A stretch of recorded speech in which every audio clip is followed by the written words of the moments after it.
Hello learners, I am Dr. Subodh Kesharwani working with Indira Gandhi National Open University.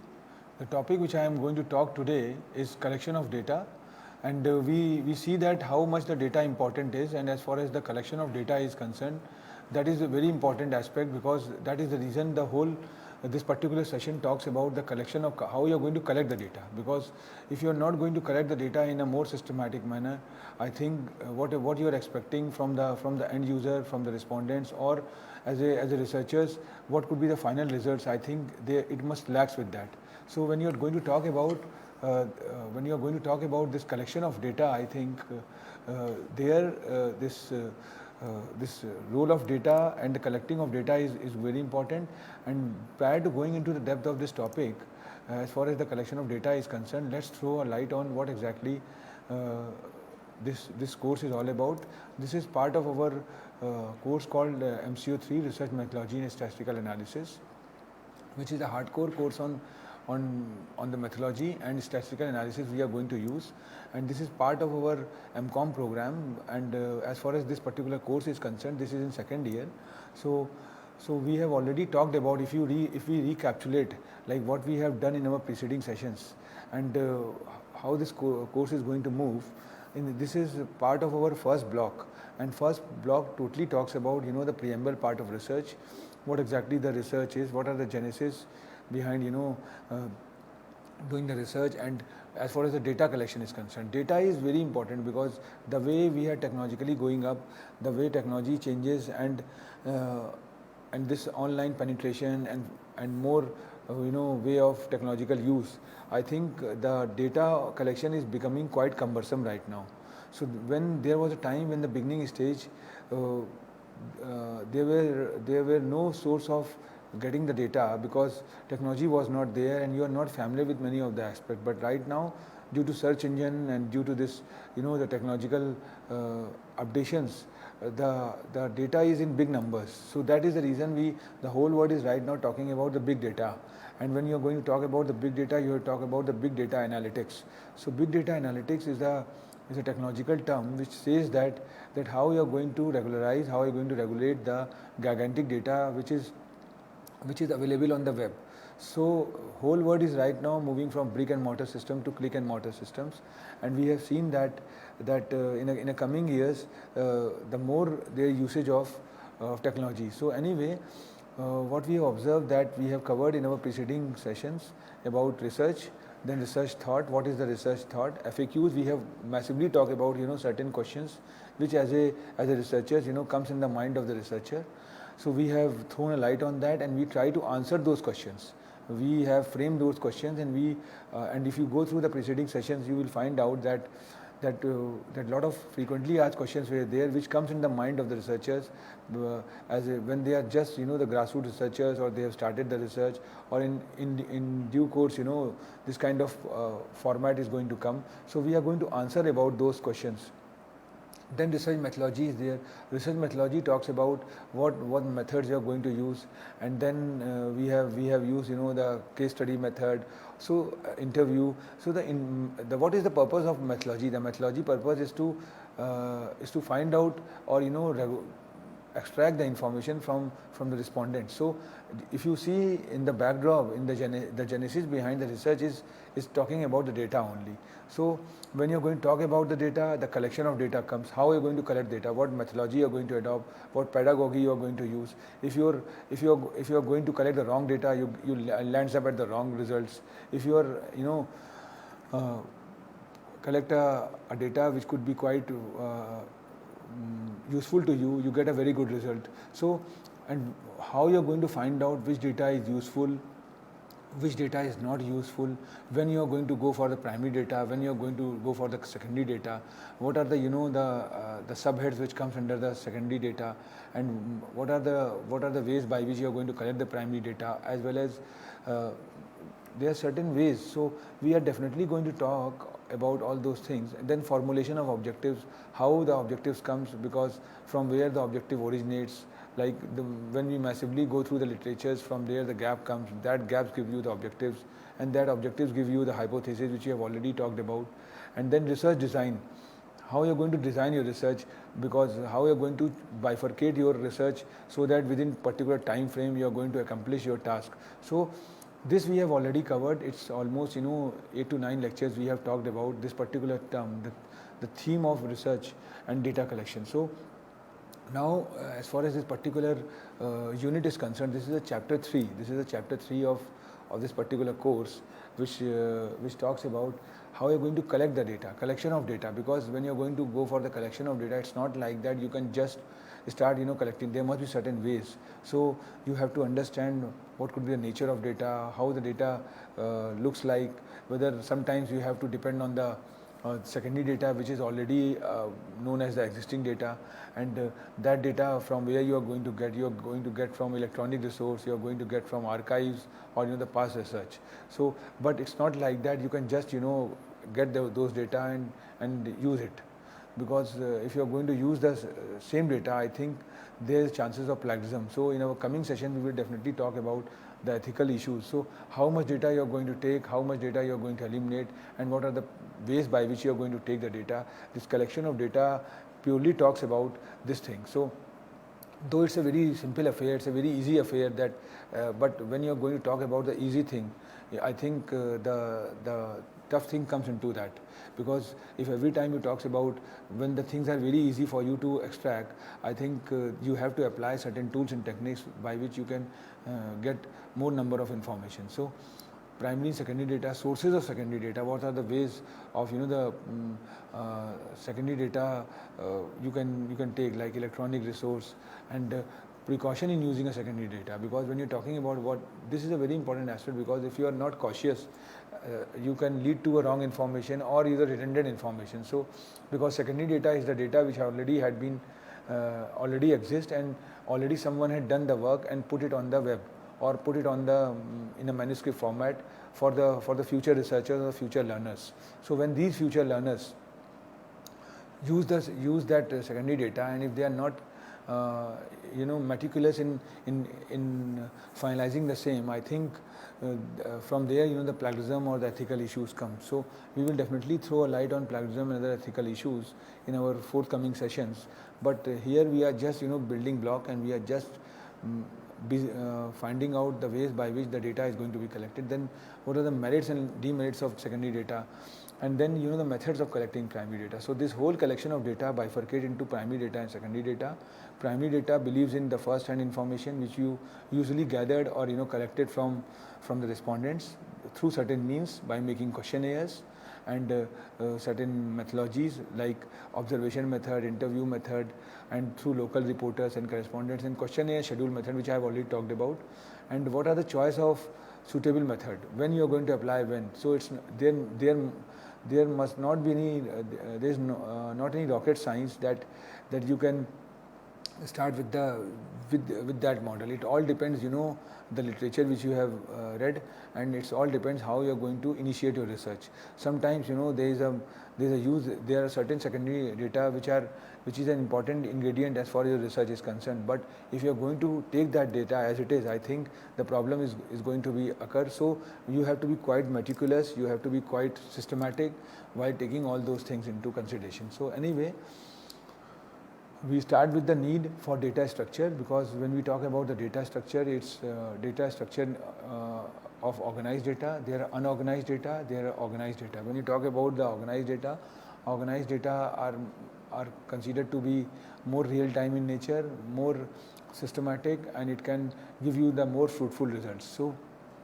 it's more powerful, and more complex applications are there when you're talking about the organized data. And what we observe that there are certain applications which are more complex in nature, and it demand more calculation. So there you are using the statistical tools, the SPSS softwares, and from there you can extract the information. So what I mean to say that if you talk about the data structure is meant to be organization for a collection of data items, and any organization for collection of records can be searched, processed in any order or modified.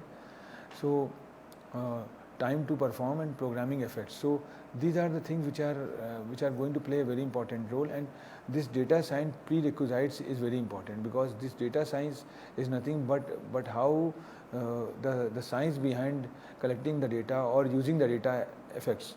So when you are going to talk about the usage of science and data, I think you have to adhere to three important ingredients, that is statistics, mathematics and programming knowledge. Because programming knowledge talks about the technology which we are going to use, the statistical tool which we are going to use, either it could be Excel, Python, R, SQL or SPSS, or there are certain tailor-made customized softwares are there which are facilitating in extracting or collecting the data. Then mathematics are there, which can be linear algebra, calculus. And when you're talking about in statistics, I think statistics is quite important, because as far as our research is concerned, it starts with the basic chapter, then you have research methodology, and then data interpretation is there, or data analytics are there. This data analytics is nothing but whatever the first hand information or the secondary data information which we have gathered or collected need to be used in such a manner that it can lead you to a first hand results. And when you're getting those first hand results, which could be mind boggling in nature, or you with the help of this hypothesis and different questionnaire format, I think you lands up at a very good conclusion, which could be quite innovative in nature, and rather we can say it could be a first hand data. So, and these first hand data come up with a very different results, and these results are very useful for the corporate houses if they had been designed for that, or for researchers also to build their research for the future purpose. So this inferential statistics talks about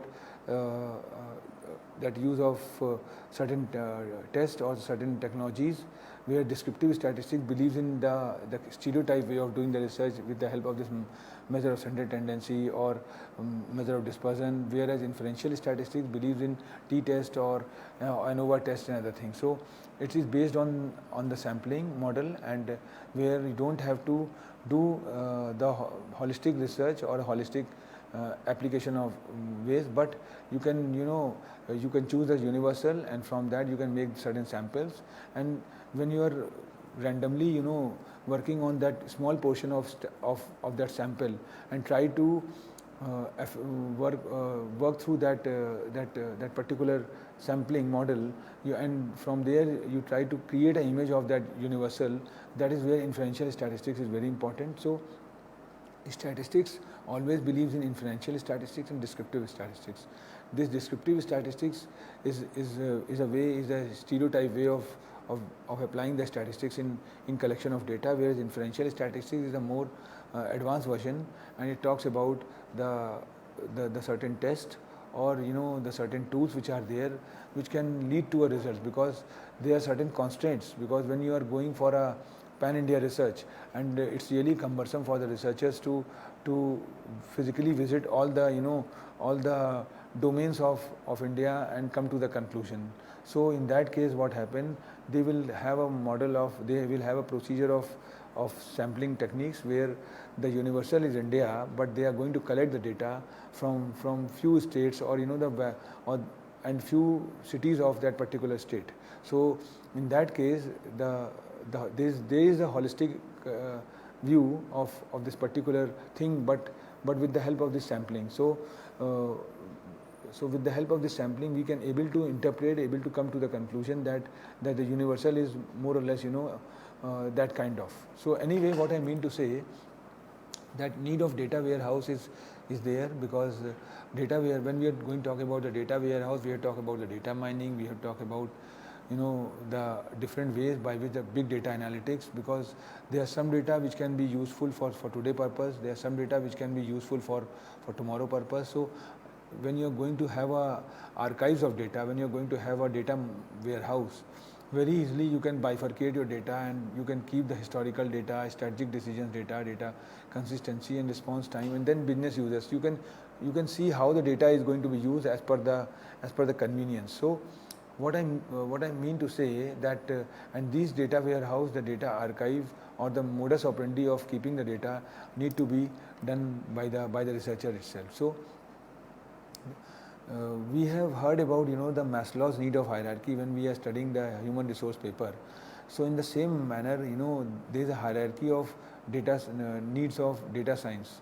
So how you're going to keep the data? The first, if you see at the bottom of the pyramid, it starts with the collection of data, which is instrumentation, logging, sensors, and user generated contents are there, and then you start moving or storing the data in a different format, and then explore and transform the data, then aggregate and label the data, and learn how to optimize the data. Because optimization is when you're going to talk about optimization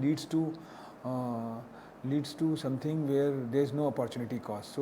So if there could be any alternative to that, I think you can't lead to optimization. So optimization always, if you see in the present scenario, if you talk about the data science, it talks about the experimentation or the machine learning or algorithm which we are going to use, the mathematical philosophy which we are going to use. There was a time when mathematics or algorithm was just emphasized or apply to the scientist or the scientific things, but right now in social science also, in humanities or in various aspects, we have seen that there is a great use of this optimization model and learning techniques. So then at the top we have deep learning, and then we have artificial intelligence. So what I mean to say that with the change of time, the collection of data is also going to change. There was a time when data collection was done in a very stereotyped manner, and no use of statistics, no use of technology. But today, since the gigantic data is there, the shape of the data is quite bigger. I think there we have a great use of this model. And what we have observed, that if you are going more into the depth of this primary data collection and secondary data collection, if you talk about the primary data, we have already mentioned that the primary data starts with framing the questionnaire, and if you go into the backdrop and find out how you're going to get how you're going to make the questionnaire, it's come from hypothesis, and this hypothesis comes from objectives come from gap, and gaps come from literature review. So this is the way by which the things are coming. So this is the data that you gather yourself through methods of investigation. Quantitative data is there, then qualitative data is there. When you talk about the quantitative data, it is measurement, that is measurement of river velocity, and when you're talking about the qualitative data, is observation that you make, environmental score, or anything which have a numeric, anything which you make through this, like environmental score, those are likely to be subjective in nature, anything which is more subjective in nature. Whereas when you're talking about the secondary data, this is to inform you that it's come from various sources like electronic resource, or the past archives, or somebody had done the research, you are going to make a sequel of that and you are endorsing it. But there must be a proper methodology, there must be a proper way which can work as a way to collect the data. It could be from books, it could be from maps, it could be from website, it could be from journals, or the resources. So primary information is a field research, and secondary information is a desk research. This is, I think, a best difference, because when you are going to do a research, or when you are going to start your research, I think it had a combination of desk research and field research. It starts with a literature review. We have always seen that any good research starts with a literature, because literature can give you boundaries. Literature can give you a universal, that your journey is going to be restricted to this particular scenario or to the particular aspect. And then the moment you have gone through the literatures, n number of literature, then you start narrow down yourself. The moment you have condensed yourself and you have lands up to the particular situation, I think from there the things are going to be start. And this desk research is more article oriented, books oriented, newspaper oriented, internet oriented, or some blogs are coming up, the online materials are coming up. So these online materials are somewhat giving an edge, that how the trends are going to be changed. Because when you talk about the secondary information, maybe it could be primary for when it had been initiated. So this primary research is going to mug up by you, and then from there you initiate certain information. So this is the way by which the things are going to be done. And when you're going to talk about the primary information, it is questionnaire and surveys, observations, consumer trials, hall tests and focus groups. So consumer trials, like if consumer had bought any product, what they exactly feel about the product. So right now the whole world is changing with the change of time, and we are moving from this brick and mortar system to click and mortar systems. And when consumer buy any product, they put the information on this particular portal about that respective product, and the intention is very clear. They put their experiences, either it could be negative in nature or positive in nature, but they want to float the information, and these information are considered to be the first hand information, which can be useful for the company to recapitulate their product, and it is good for the users to see what is the credibility of the product. If they are having a good experience, they can share that, and if they have a bad experience, they can also share that. So being a consumers, one can go through all those aspects, and these are the reviews or consumer opinions are playing very vital role, where there is more penetration of online buying and selling. Like let's take a case of the hotel industry. What we have observed, that in the case of this hotel industry, that travelers visit the particular hotels, and they give their experience on the website, either uploading some images, some bad experience, some good experiences. Now these experiences are archived or stored in this particular portal. So if anybody do the or book the hotels, they first see the reviews, which could be in the form of stars, for 3 star, 4 star, 5 stars. But on the other hand, they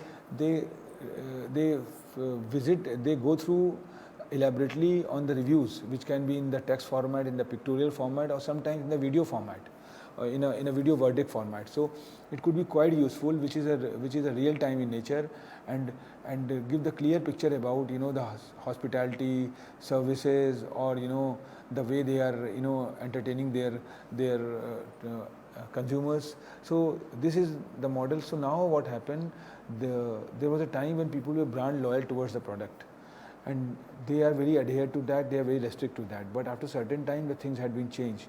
The shelf life of the company is now reducing day by day.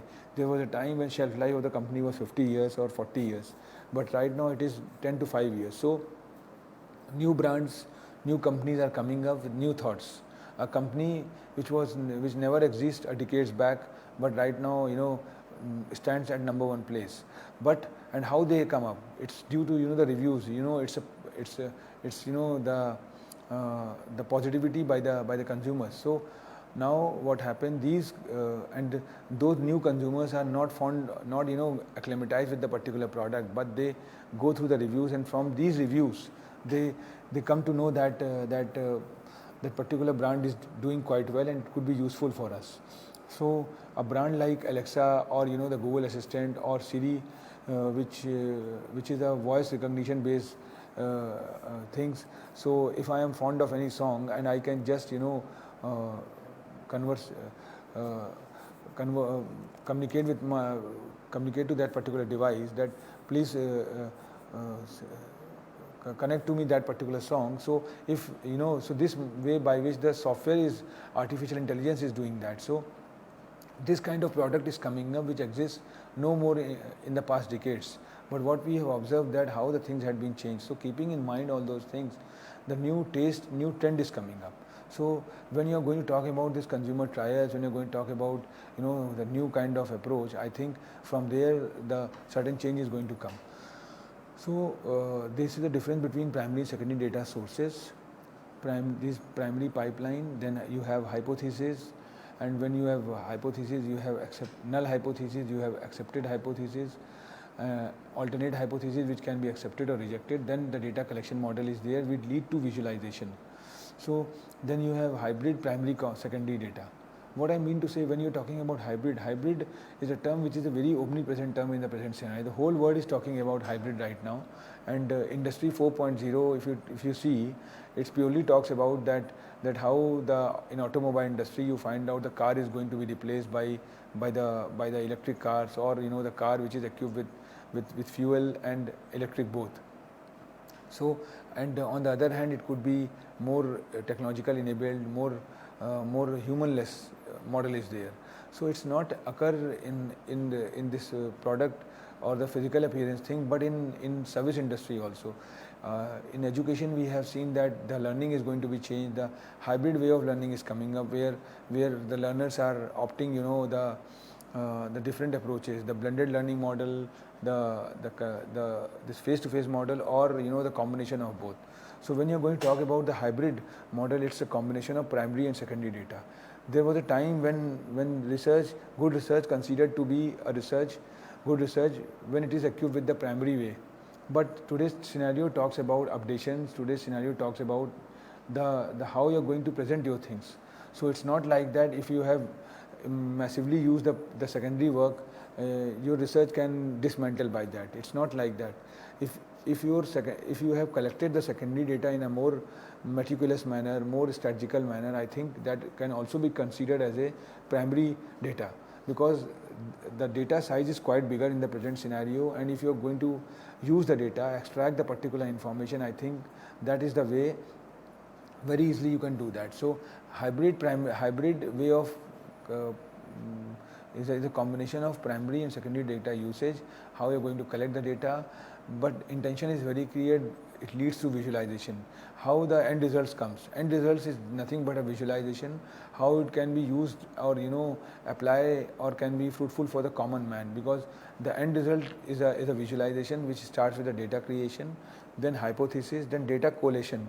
Data collation talks about that the data which you have collected from the primary sources, that is through questionnaires, through hypothesis, through respondents, you just accumulate that, and there are certain information which you gathered from the current resources. Could be electronic, could be book, could be that, and then you correlate all those things and then lead to visualization. Then the secondary pipeline is data collection and hypothesis, which we have already talked about. So online is sources of information is a database, e-journals, e-books, newspaper, and institutional repositories. There are virtual libraries which are coming up. There was a time when we devote a lot of time in libraries and majority of time wasted in finding out the books. But right now, due to this, thanks to the search engine, we can very easily just put the title and get a lot of results. A lot of open source model is there. A lot of open source articles are available, which is freely available. So less restricted access and more usage of open source or open articles. So the institutional repository is coming up.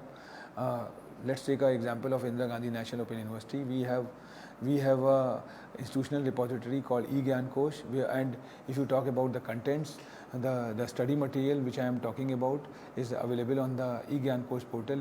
If you go to that particular portal, you will find out that in School of Management Studies, these are the programs which are running, and if you go to that particular program, you lead to a particular course, and from there this breakup of the chapters will come or the unit will come. So these are the institutional repositories which are there. Shodh Ganga is one of the platform which had been created by University Grant Commission, and so this Shodh Ganga is a repository of the dissertation thesis or the doctoral thesis, and if you want to initiate your research, you can just explore many of the information from the Shodh Ganga portal, and this could be quite useful for the learners, because it's a one-stop portal and give the complete information of that particular thing. So online resource and online sources is changing with the change of time. It's making it's following the user-friendly approach. So precaution while using secondary data. So one has to quite cautious while using secondary data, because there are certain challenge. When you are more using the secondary data, you are deviating yourself, and it leads to a research which is quite secondary in nature and somewhat overlap with the past researchers. So that is the reason the researcher used to emphasize always that there must be less usage of secondary data. The purpose of the secondary data is to just gather the information or extract the information, like how could be your journey is. But as far as the movement is concerned, you have to adhere to the primary way of doing the thing. So primary data is basically based on the respondent's mode, where respondent used to reciprocate, and whatever the basic impression you have about the thing, you keep in one side, but whatever the the reciprocations come from the respondents, you try to incorporate and accumulate, the varieties of information that come from the respondents. So the intention is very clear. So suitable purpose of investigation, you have to see that what exactly you are gathering from secondary data. If it is used for the investigation purpose, is fine, and there are certain secondary data which are available in the form of advertisements. So if you try to talk more about this particular thing, it's quite biased in nature, because advertisement used to be company centric and more talking about the good points about the company, or rather we can say it's a company based testimonials. So one has to avoid all those things. Then inadequate data, there are certain data which can be adequate, which can be inadequate, because with change of time, when somebody have done a research almost 2 decades back, it could be a hot cake, and if you talk in the present scenario, it had no weightage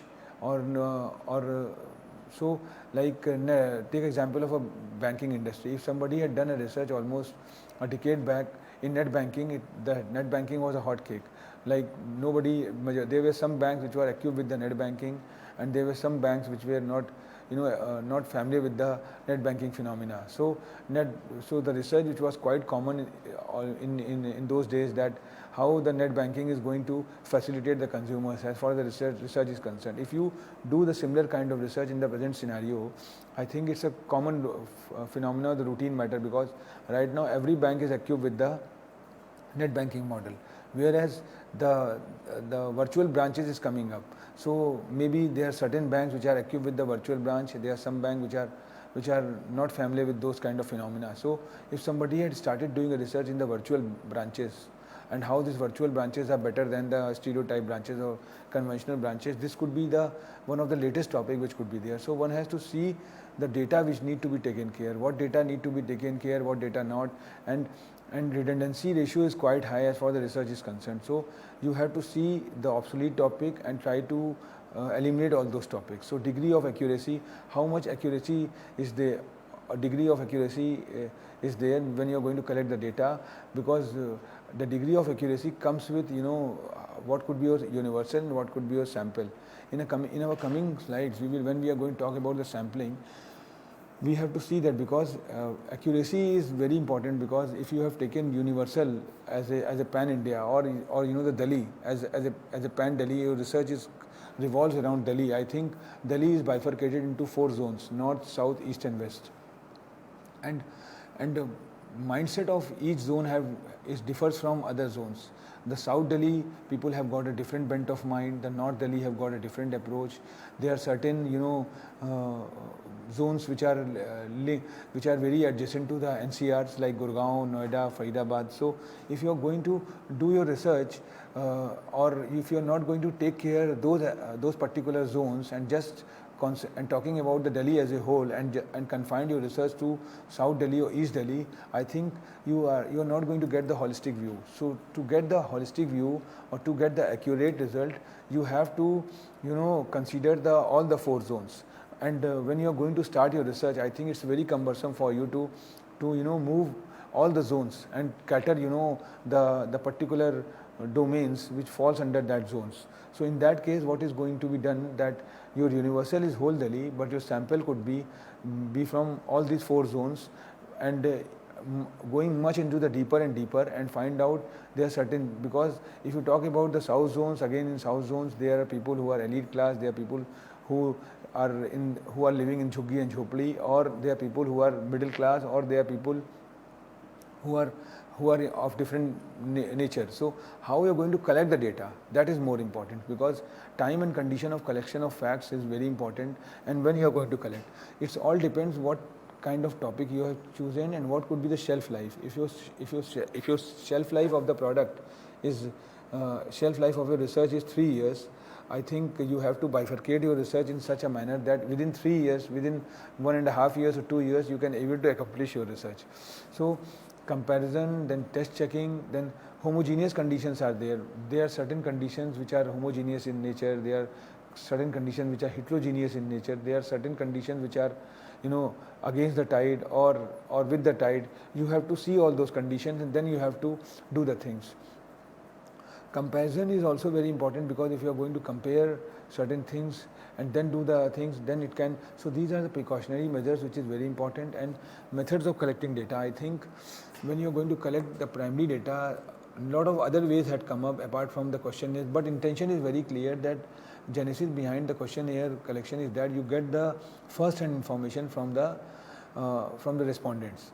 And it could be by any other mode. It could be phone survey, it could be online survey, it could be interviews, but intention should be very clear that whatever the information is going to be collected, it could be collected from the original respondents, and it should not be proxy in nature. If you are, because there is a chances that if you go for the online survey, someone else had reciprocate on behalf of that particular respondent. So how you are going to eradicate, how you are going to narrow down these problems, because you are not in touch with those particular respondents. But when because the research or the results deviate, or when you get the wrong results, or you get when the wrong person reciprocates. So methods of collecting primary data is going to play a very important role. And with the change of time, with the change of technology, I think this primary data collection changes, but intention is very clear that it could be a first-hand information which can be floated in the way of questionnaires. And there was a time when questionnaire was of 3 to 4 pages, or maybe 30 to 40 questions. But with this technology, the companies or the researchers have bifurcated their modus operandi, and they are collecting the information in chunks. So the first chunk talk about the name, email, mobile, or the basic information. Then some other information are collected at a different stage. Then some open-ended questions are there which need to be answered in a more elaborative manner, and some close-ended questions are there which need to be answered in a different way. So it had a combination of close and open. So what is the intention? The intention is very clear that we have to keep the morale of the respondents high, because if their morale is high, they can give the results, and certain time need to be there. And now the time had been changed where we believe in text-based information. Then visual effects are there, or the what we can say graphical information is going to be gathered. And then finally the video based there, where one can work through interviews, so which is quite good in nature, in depth. So if you see this primary and secondary sources, I think this is something which is going to give us a clear picture about that how the data is going to be collected by and how if you see this primary, I think primary is again bifurcated into qualitative and quantitative. We have little bit thrown a light on qualitative and quantitative, but this talks about if you talk about the primary data, the qualitative collection could be open-ended, informal, unstructured interviews, open-ended questionnaires. When you talk about the open-ended questionnaires, it could be more elaborative questions, and it could vary from one respondent to other. And what other one respondent reciprocates, other cannot. Like the example which I have talked about, the hotel industry. When you have a question like yes and no, like whether you are happy with the hospitality of the hotels, you have two choices. Either you have to say yes or no. It's fine. One can either satisfied or not satisfied. But if you have an open-ended question, in that case, what happened? He or she is going to write the real life incidents which is shared by. So it varies from the individual to individual. So what I mean to say, as far as the quantitative thing is concerned, could be experiments, social surveys, structured questionnaires, formal structured interviews, and non-participant observation. So in secondary sources, the qualitative other sources, mass media, official statistics, and other way of doing the things is there. So what I mean to say, when you are going to collect the data, I think the data collection could be through two modes we have already talked about, that is primary and secondary. But role of the questionnaire is very important. We have seen that there were some good researchers, and they have done a very good research. They have started the research in a very good manner. The questionnaire is ultimate, but what happened? It's quite lengthy in nature, which sometimes deteriorate the morale of the respondents. So you have to have a question in such a manner that it can boost the morale of the respondents. And how what questions you are going to ask, it also matters. If you're talking about the banking industry or doing the research for the consumers, you can't ask the password of the question. You can't ask the password of the consumers in this particular questionnaire. So there are certain ethical issues, there are certain unethical issues which need to be taken care. A question is a research instrument consisting of a series of questions for the purpose of gathering information from respondents. The questionnaire was invented by the Statistical Society of London in 1838. This was the model by which the research had been initiated, and we are much emphasizing on the primary data. So it's not like that primary data collection was not there. It was there, but it was not so much meticulous. So with this change of time, with the change of statistics, when the statistics had been introduced as a full-fledged paper for the commerce graduate, for the science graduate, or for the other, the graduates, this role of question is going to play a very important role. So examples, characteristics, types, and designs are there, and this is a new way of collecting the questionnaires, where you see that when any commerce portal provide you any product and want to know the opinion about the product, they ask from the consumers in such a manner. And even right now, the survey or questionnaire filling is a routine matter right now. Even it's not like that you can buy the product and it's related to your order. It's related to the delivery also. And we have seen that when the delivery boy comes at our home and deliver the product, he always requests that you get one small link, and if you click on that link, just mention about how was the delivery experience. So what I mean to say that there was a time when collection of primary data was confined to the product only, but right now it is applied for every juncture, for delivery, for after sales, or how much you are good with the product. Even what happened when online companies sold the product, and there is a refund policy procedure, and there is a procedure that you can return the product within certain time frames, say 7 days or 10 days. Now what we observe that after 7 days or 10 days, you have not returned your product and you are using the product. After a month or two, you find that one more the link comes. So this is the way by which the things are going to be there. And when you are talking about choice of suitable method, there are various factors to consider when choosing a data collection method. And as such, the researcher must judiciously select the methods for his own study, keeping in view the following factors. The method selected should be such that it suits the type of inquiry that is to be conducted by the researchers. So what I mean to say, there is no rocket science behind that, because there was a time when we talked that the primary research considered to be a best research if you compare with the secondary data. But right, how suitable you are using the data. So if you are acquainted with, if you are comfortable with the different mode, because today consumer is changing with the change of time, and the size of the consumer, the mindset of the consumer is also changing. I think I have talked a lot about this particular model called collection of data, which is a very important ingredient, because the data is a backbone of any research. And as far as the statistics is concerned, as far as technology is concerned, we know that it starts with the data and end to data. So wrong data leads to wrong results, and right data leads to right results. So in technology also, we believe in garbage in, garbage out model, which talks about that this is the way by which this things are going to be changed. And